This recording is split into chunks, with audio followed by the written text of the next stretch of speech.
guys, my name is Tabo from UNISA from the College of Economic Management Sciences. And like we shared with you guys last week, we've partnered with Express Employment Professionals. And over the next couple of weeks, we're going to be sharing a video series that is geared at helping our graduates who are currently on their job seeking journey. And this week, I have Tinswalo online with us. Good day, Tinswalo. We're looking forward to learning from you this week. Hi, Tabo. Thanks for having me. Thank you so much for jumping on board. And like we said last week, we're going to be honing in on communication, developing strong communication skills. So, Tinswalo, from your vast experience, why is it so important for a graduate or a job seeker to be able to develop strong communication skills? Great question, Tabo. I just want to start by saying that's very important because if you think about it, just think about it, we've got companies and companies are businesses. So they rely very heavily on effective communication to get things done. So in a business or in a company, first of all, you talk to clients or you talk to customers, and over and above that, you also talk to each other, you talk to your colleagues, and that's very important because you want to deliver an excellent service or product, right? So that relies on good communication. And what do I mean? This means that in your interactions with people, you need to understand what they're saying and you need to understand what they mean. Also, you need to understand what they need from you because you're filling a need if you're providing you're providing a service. So this takes time, skill, and language plays a huge role in ensuring that you are able to communicate effectively.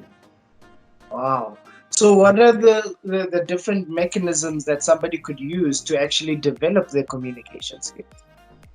Lovely. So I think, one first needs to understand what it is, right? What is communication first? What does it encompass? So it's an exchange of information, first of all, between you and other people, right? So this means that you have to write, you have to be a good reader because you need to comprehend whatever you are reading.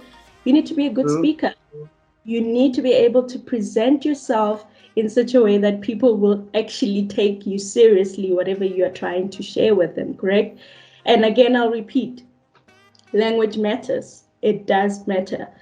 And in my own personal journey, how I have managed to improve my communication skills was I had to read more and I had to write down my thoughts more so I can practice delivering. I had to listen to good communicators. I also had to watch good communicators. And after all that is said and done, I still had to practice because it's not the same when you have to do it. So practicing in your daily life is very, very important. Paying attention to your body language yourself, your eye contact, your posture when you're speaking to people. So I would say those are those critical things to consider, Tabo. And I like what you're saying about practice because oftentimes people say practice makes perfect, and the truth of the matter is the more we practice something, the more confident we are in it. And I think that's where a lot of people fail is that you find yourself, your CV is great, you get the interview, but because you don't know how to communicate and your body language is wrong, you then can't communicate the greatness that's on your CV to the interview panel. But you also spoke about something that's important in terms of reading. Now, my question to that is, can I read anything? Am I reading comic strips? Am I online reading people's comments? What do you mean by I need to read more? I'm glad you asked that question because what you take in is what comes out at the end of the day, right? So if I'm sitting on my Instagram or Facebook the whole time reading comments that are badly written and it's language that is not necessarily empowering, guess what's going to come out? Whatever I've been putting in.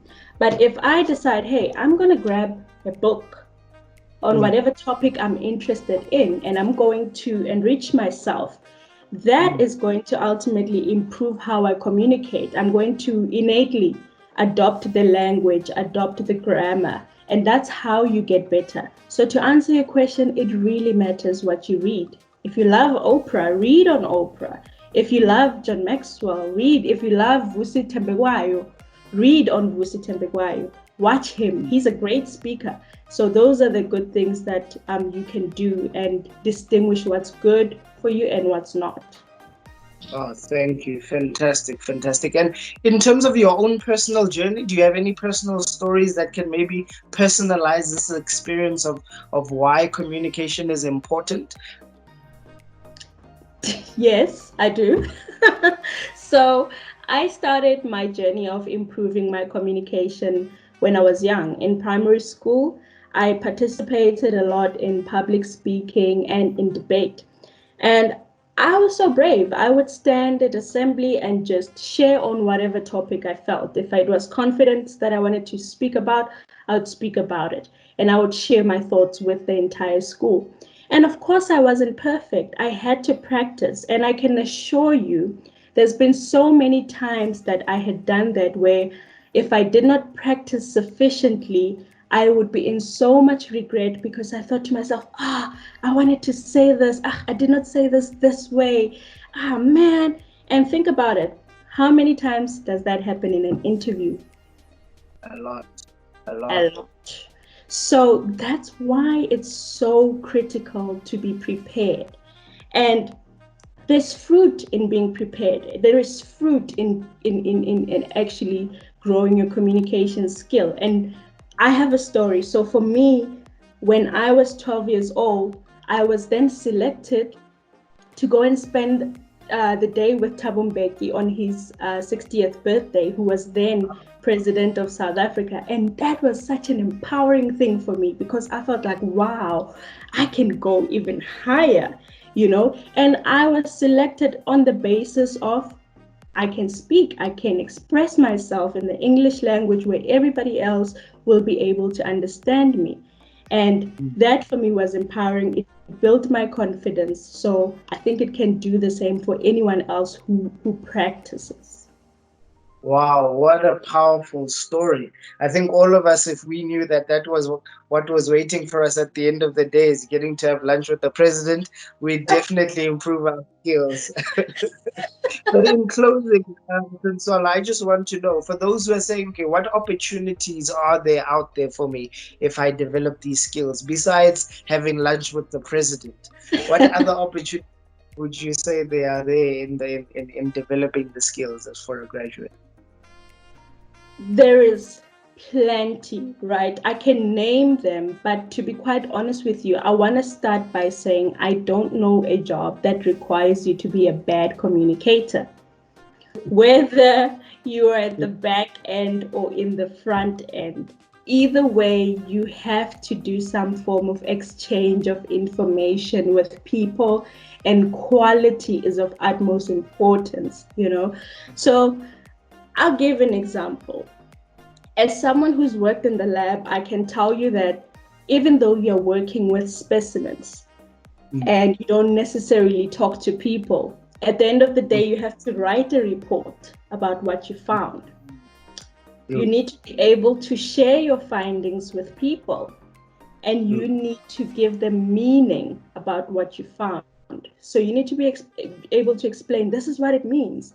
So if you are going to say, no, I don't need to communicate, that means you're excluding yourself from that opportunity. You see what I'm saying? It's the same thing if you're an IT professional and you're solving problems. You need to talk to people. You need to get hold of them to help them. So if you're shy to do that, you're excluding yourself from the opportunity. So at the end of the day, whether you want to be in sales, in marketing, in HR, in training, in engineering, you are going to interact with clients, with customers, and with colleagues. So you still have to develop your communication skill. And that comes through in your CV. It also comes through during the interview. So in essence, every career requires you to be a good communicator, in my opinion. Wow. Fantastic insight.